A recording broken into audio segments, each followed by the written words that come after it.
Just as we're about to mark the anniversary of the attack on Pearl Harbor, a fascinating find on the ocean floor. It's a Japanese mega sub, which is larger than a football field. The U.S. sunk the vessel 67 years ago.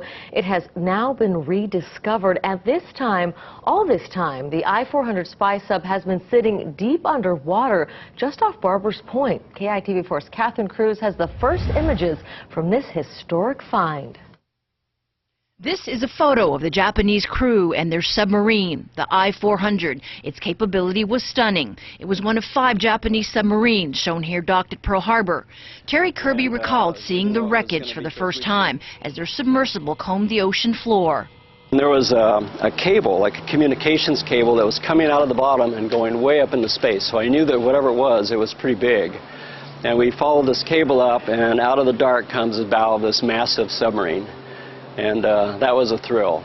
This mega sub with strike capability actually practiced drills to bomb the Panama Canal. It carried 3 airplanes with foldable wings, airplanes that could carry bombs, and they could be armed and catapulted in 45 minutes. They could put them into this 150-foot hangar nose to tail, and they had a giant watertight door, so they would surface, open up this door, and move these planes out on a catapult. The Navy sunk the sub off Oahu's southwest shore, and after years of sleuthing, the UH scientists found the target about 3 miles off Barbers Point in 2,300 feet of water. It's missing its bow and main tower, but it's mostly intact.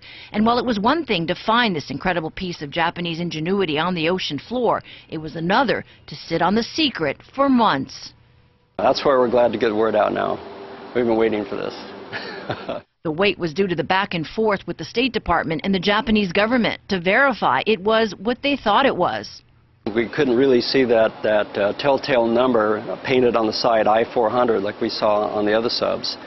But we saw features on the sub that definitely match it with the I-400.